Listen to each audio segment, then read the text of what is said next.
Bismillahirrahmanirrahim. Assalamualaikum warahmatullahi wabarakatuh.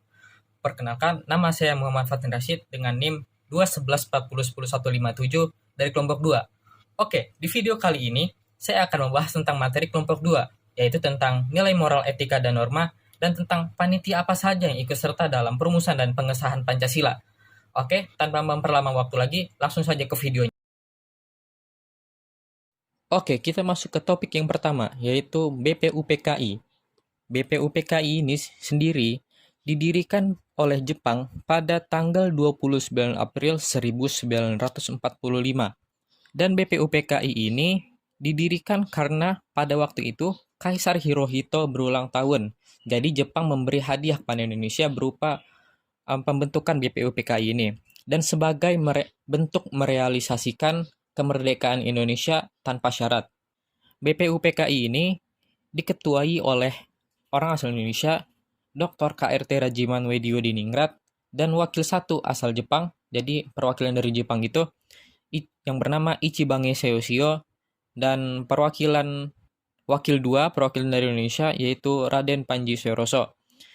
BPUPKI ini mempunyai total 60 anggota. Oke, kali ini kita akan membahas apa saja tugas-tugas BPUPKI.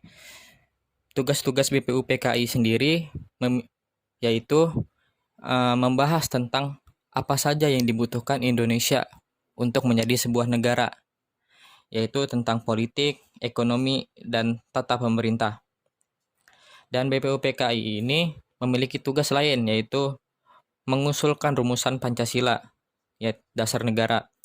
Nah, BPUPKI ini melakukan sidang pertama pada tanggal 28 Mei 1945. Sidang pertama ini membahas tentang usulan dasar negara dan bentuk negara Indonesia. Dan pada sidang pertama ini dibentuk juga Panitia 9 yang akan merumuskan dasar negara. Lalu selanjutnya pada sidang kedua. Sidang kedua ini dilakukan pada tanggal 10 sampai 17 Juli 1945. Sidang kedua ini mengumumkan hasil sidang Panitia 9, yaitu tentang rumusan dasar negara tadi. Karena rumusan dasar negara sudah dianggap selesai, lalu BPUPKI ini membahas tentang UUD 1945 yang akan dijadikan sebagai aturan-aturan dalam bernegara. Lalu sidang kedua BPUPKI ini juga mengumumkan tentang bentuk negara Indonesia, yaitu Republik. Oke, kali ini kita akan membahas tentang organisasi Panitia 9 yang dibentuk oleh BPUPKI. Panitia 9 ini didirikan pada 10 Juli 1945 di Gedung Perjambon, Jakarta, bertepatan dengan sidang pertama BPUPKI.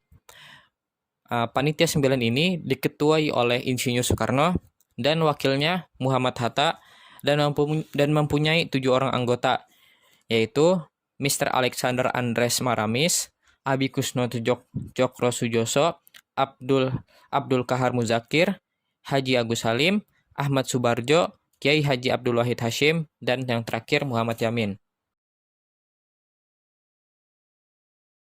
Oke, kali ini kita akan membahas tentang apa aja sih tugas-tugas dari Panitia 9 tersebut. Panitia 9 memiliki tugas sebagai penengah dan menerima masukan dari peserta BPUPKI tentang rumusan dasar negara.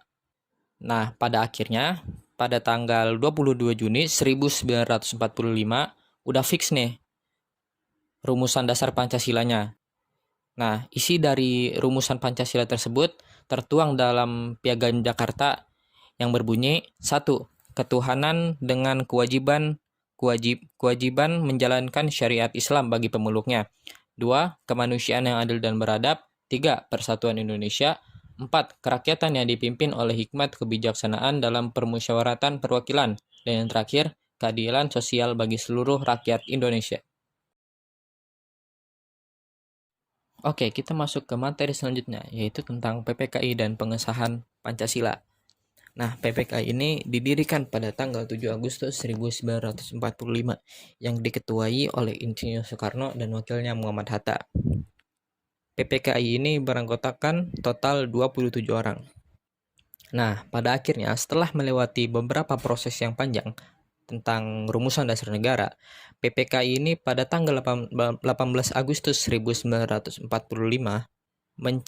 mencantumkan Pancasila di dalam Undang-Undang Dasar 1945 dan menjadikan Pancasila sebagai dasar negara yang sah. Dan adapun isi dari Pancasila yang resmi disahkan oleh PPKI adalah sebagai berikut. 1. Ketuhanan yang Maha Esa. 2. Kemanusiaan yang adil dan beradab. 3. Persatuan Indonesia. 4. Kerakyatan yang dipimpin oleh hikmat kebijaksanaan dalam permusyawaratan perwakilan. 5. Keadilan sosial bagi seluruh rakyat Indonesia.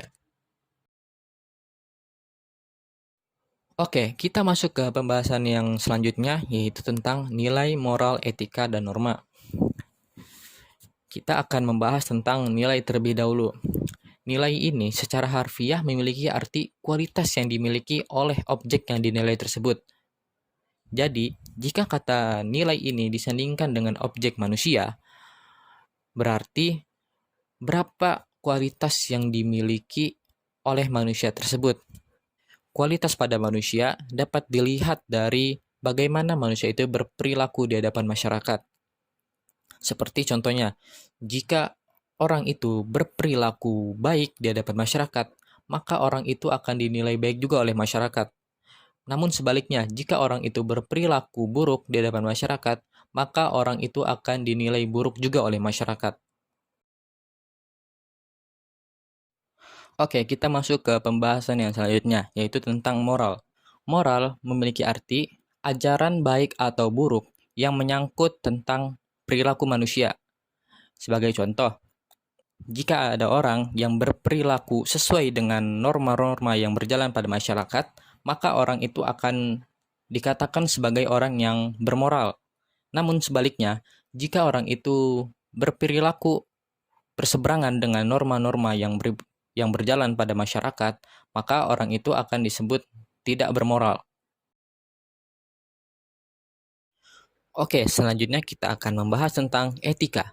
Etika adalah ilmu filsafat, suatu cabang ilmu filsafat yang mempelajari tentang standar atau patokan dalam penilaian moral. Jadi, etika ini mempelajari tentang baik atau buruknya perilaku manusia yang nantinya akan patokan atau kiblat dalam penilaian moral. Oke, yang terakhir kita akan membahas tentang norma. Norma adalah aturan-aturan yang berjalan pada masyarakat.